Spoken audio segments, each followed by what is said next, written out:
Estoy viendo Canal 2, el canal de nuestra gente. Lo coge la noche, el regreso al nido. Hay una...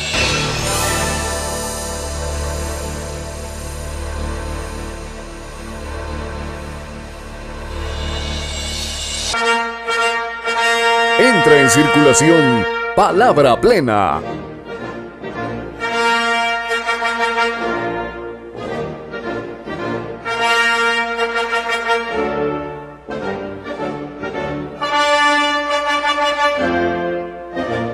Palabra Plena.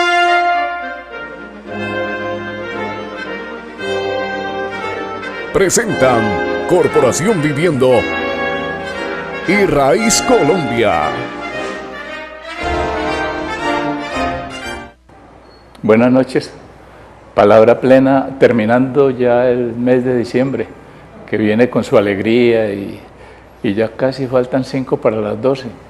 Qué bueno en ese instante que hagamos una reflexión sobre cómo aumentar el coeficiente de la inteligencia convivencial, porque es lo que hemos venido haciendo en los desarrollos de estas conversaciones con nuestros invitados, que nos han puesto en una aproximación a saber y a tener la certeza de que el ser humano como tal está entre nosotros, que tenemos que darle el lugar que requiere para que el tema de la filosofía de la inclusión sea una realidad vital, un asunto real.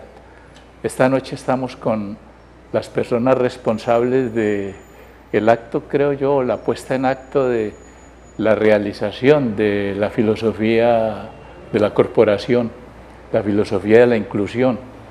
Ellos han armado todo lo necesario para darle un campo, un lugar a la palabra. Son los centros de escucha. Me había hecho pensar eso mucho cuando anunciaron la invitación a los coordinadores, pensar en lo que sería un país como el nuestro si los congresos, los parlamentos, los consejos, las asambleas, las aulas de clase, todos los lugares se convirtieran en centros de escucha. Esta tontería que se me ocurre es lo que les voy a presentar esta noche como problema a Juan Gabriel, a Mireya, a Paola, que son responsables de esta actividad. Bienvenidos al programa Palabra Plena. Me alegra que estén aquí para que le contemos a la TV audiencia qué pasa en esos centros de escucha, por qué se ha producido esa revolución tan interesante, por qué las personas que han llegado aquí y han sido entrevistadas han tenido alegría en el vivir, decisión en el vivir y les gusta la cosa. Paula, buenas noches. Nosotros teníamos mucho deseo de que viniera al programa y pues usted no había tenido el tiempo necesario, pero afortunadamente se cumplió el plazo. ¿Cómo van las cosas en su centro, Potrero Grande? Muchas gracias por la invitación y complacida de estar acá. Mireya, usted ya está como Juan Gabriel, están nominados para un premio. Conocen la casa, han estado qué bueno como ver ya al concluir el año qué resultados podríamos ver, presentar o pensar en estos centros de escucha. Juan Gabriel. Buenas noches, don Jaime. Pues yo siento que este año lo que hemos hecho es empoderarnos mucho más de la estrategia, reflexionarla, pensar acerca del cómo llegar a las comunidades a través de, sobre todo la base fundamental, que es trabajar sobre las relaciones de las personas y las representaciones sociales, el día a día, la pausa para pensar, el mirar cómo logramos construir empoderamiento en cada una de las personas con las que trabajamos para que se vuelvan dueñas de su entorno, de su realidad y comiencen a pensar que construir otros mundos posibles es posible, y valga la redundancia. Sí es posible, digamos, a través de esta intervención, de esta acción que hace el modelo ECO2 y que hace la corporación. Sí hay una, como dicen los negocios, hay una garantía de que hay una modificación en las representaciones, en el modo de pensar que los que van a los centros de escucha tienen del otro. ¿Sí pasa eso? Pues don Jaime, yo creo que las garantías que podemos dar en los centros de escucha es la posibilidad de continuar, es la posibilidad de tener compromiso por parte de nosotros, pero el cambio definitivamente, como usted bien conocerá en términos de aprendizaje, solamente lo construye el sujeto que interactúa con las mediaciones o con los agentes educativos, en este caso con una estrategia que es centro de escucha. Lo que nosotros hacemos es favorecer todo un conjunto de acciones, un dispositivo, un conjunto de relaciones para proponer, digamos, nuevos referentes en términos simbólicos, nuevos referentes que le permitan a la gente desarrollar mejor capacidad de respuesta o más capacidad de respuesta en términos de poder resolver sus situaciones de otra manera que, digamos, cotidianamente no podía verlo como una opción, donde estaba acostumbrada a reaccionar, y con esto se da cuenta, o con las relaciones que proponemos o los ambientes que generamos, se da cuenta que hay otras formas de resolver los asuntos. Y no me estoy refiriendo únicamente al tema de la violencia, que es probablemente uno de los temas más fuertes que nos atraviesan, sino también en términos de la salud, en términos de las relaciones, en términos de la educación, donde la respuesta, digamos, no solamente o es una agresión o pasa por la inactividad, donde digo entonces no hay nada que hacer, sino decirle y enseñarle a las personas si hay algo que hacer, lo podemos hacer de manera conjunta, y busquemos y exploremos las formas, exploremos las que hay o creamos otras. Como una capacidad, se va adquiriendo allí una capacidad para manejar, pienso yo, no el problema de la violencia, porque la violencia existe como tal y habrá violencia donde haya intereses y todo, pero el tema de la agresividad, porque me llamó mucho la atención en el evento de las masculinidades esa aclaración que se hizo, ¿no? El tema de la agresividad es una cosa que tiene que ver con el sujeto como tal, el de la violencia ya es de otro orden, entonces se vuelven menos agresivos los intervinientes en los centros de escucha. Pues ¿Sí pasaría eso? Yo pienso que en la medida en que se van construyendo respuestas, se van profundizando en temas, vamos conociendo otras cosas, porque es que a veces, digamos, en estas poblaciones donde nosotros trabajamos,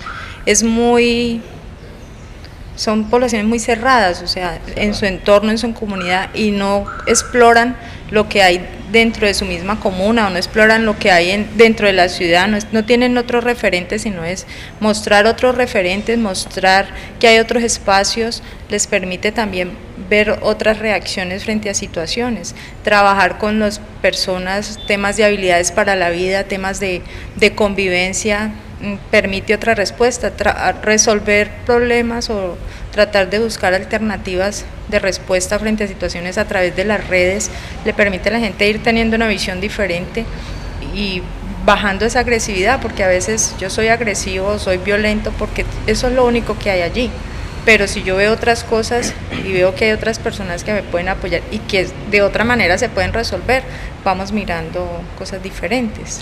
Entonces creo que sí, eso funciona.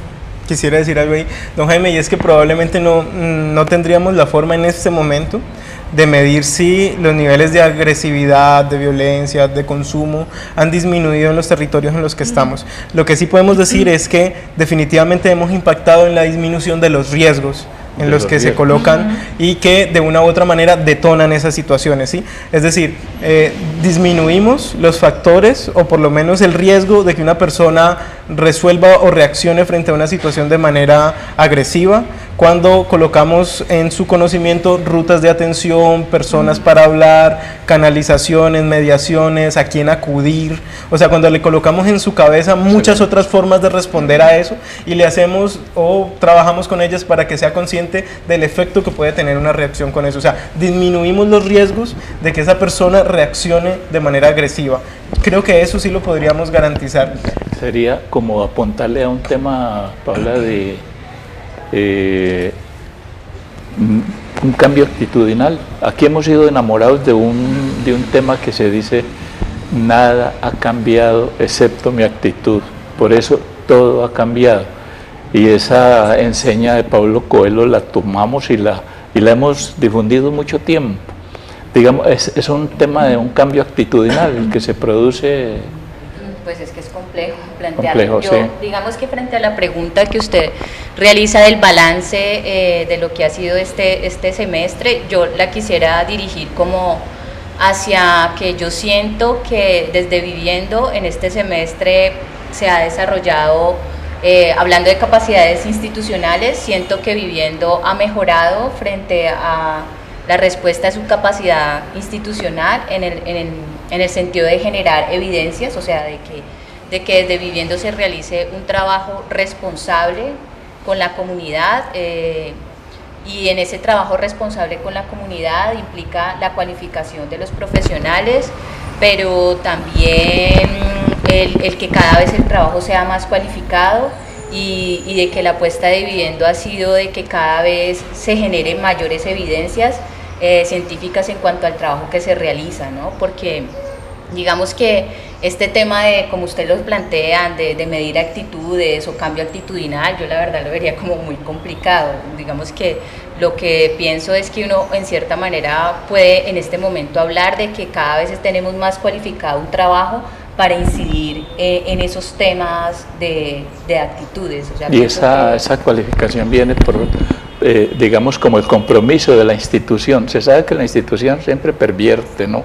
Pero hay un compromiso institucional que tiene que ver con allanar, como esa palabra de producir, de facilitar las condiciones para que un ser humano se mueva, tenga el campo en donde pueda expresar, en donde pueda decir, y de pronto con esa intervención, con eso que dice, se pueda ir como diciendo, bueno, esta persona se muestra diferente, ha tenido reacciones, es decir, se produce algún cambio. Paula, vamos a regresar de comerciales y volvemos sobre este tema de los cambios actitudinales que son posibles. Estamos con los coordinadores de los centros de escucha, que en el fondo, como hemos dicho aquí jocosamente, están en una rendición de cuentas, pero una rendición de cuentas en el asunto de los comportamientos humanos, como ya nos ha dicho Paula, no se mide, no tiene una medición, sino que se tiene que ver o evaluar a partir de los resultados. Si alguien ya no me pega un botellazo, si alguien ya no me da un puñetazo porque yo le diga que no me gusta como estornuda, ese es un avance bien interesante, que nos va poniendo en el camino de, bueno, ¿qué pasa con este otro? Vamos a unos anuncios y continuamos hablando de este tema de cómo es una filosofía de la inclusión. Ya regresamos.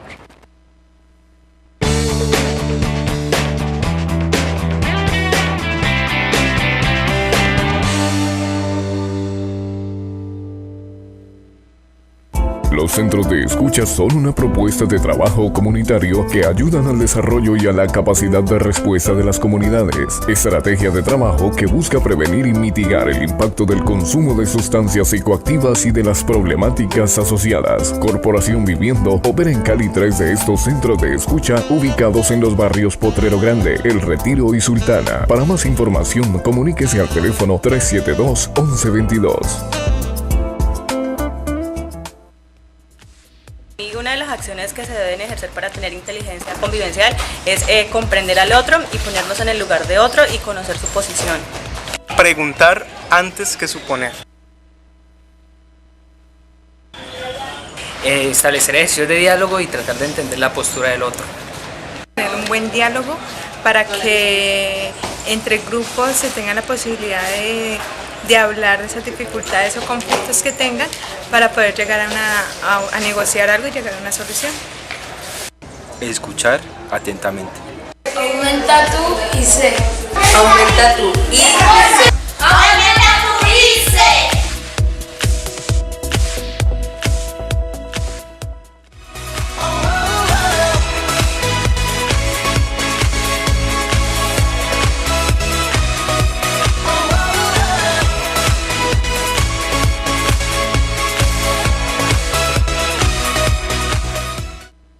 Volaremos sin necesidad de alas. Sabemos que el camino es largo, por eso nuestro paso es corto, constante, pa'lante. Por la ley del uno, yo a ti me uno, ahora somos uno, escucha.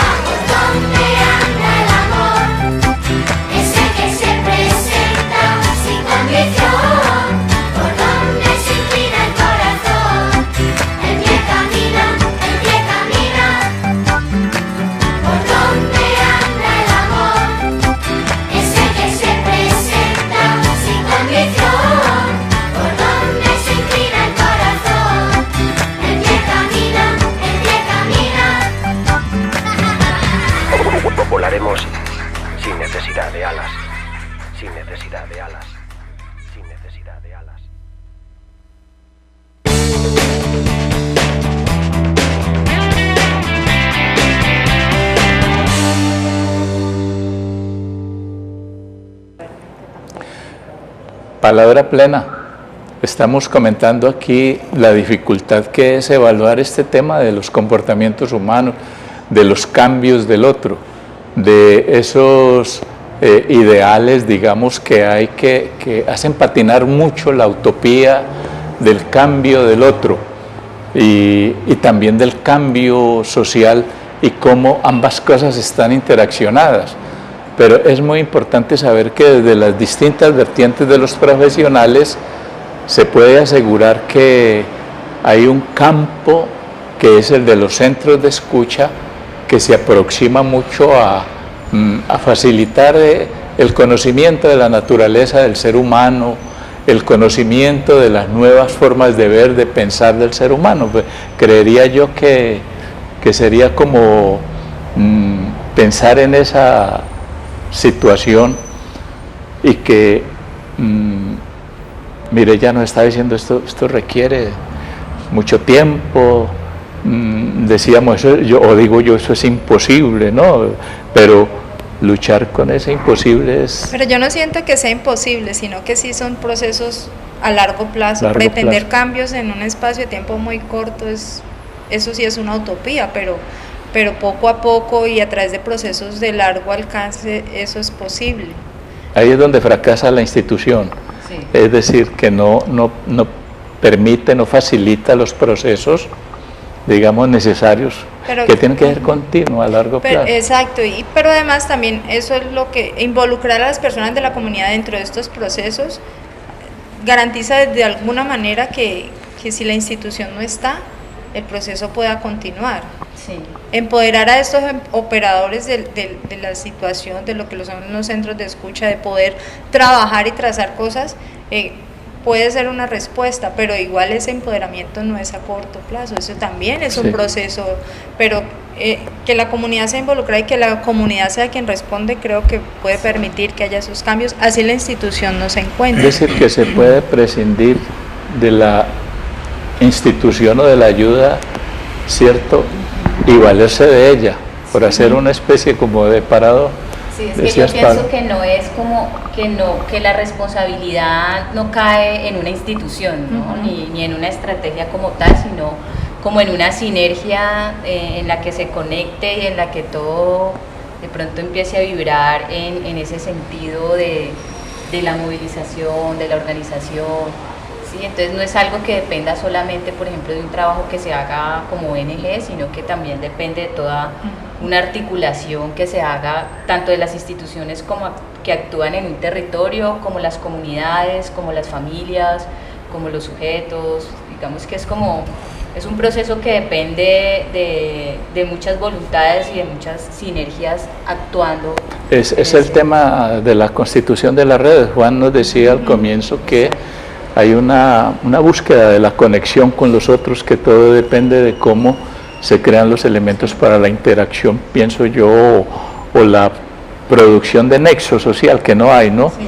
El encuentro del otro. Podría uno decir que, yo pienso en los centros de escucha porque es, digamos, el campo donde está la acción o el tratamiento comunitario, como yo lo entiendo, ¿no? Pero debe haber muchas más cosas. Pero podría uno pensar que allí en el centro de escucha se da ese fenómeno de reconocer al otro, de pensar en el otro, de ver al otro cómo vive, cómo siente, cómo piensa. ¿Se puede decir eso? Claro, sí, es fundamental, digamos que eso es una parte fundamental dentro del trabajo que se realiza, ¿no? Pues porque básicamente con el tratamiento con base comunitaria se parte de eso, digamos de esas vivencias, de esos recursos, de esos potenciales que tienen las comunidades, que tienen los sujetos para actuar frente a su vida y cómo se repotencia, se resignifica. Entonces decía Mireya que hay unos pequeños cambios que tienen que necesariamente producir grandes cambios.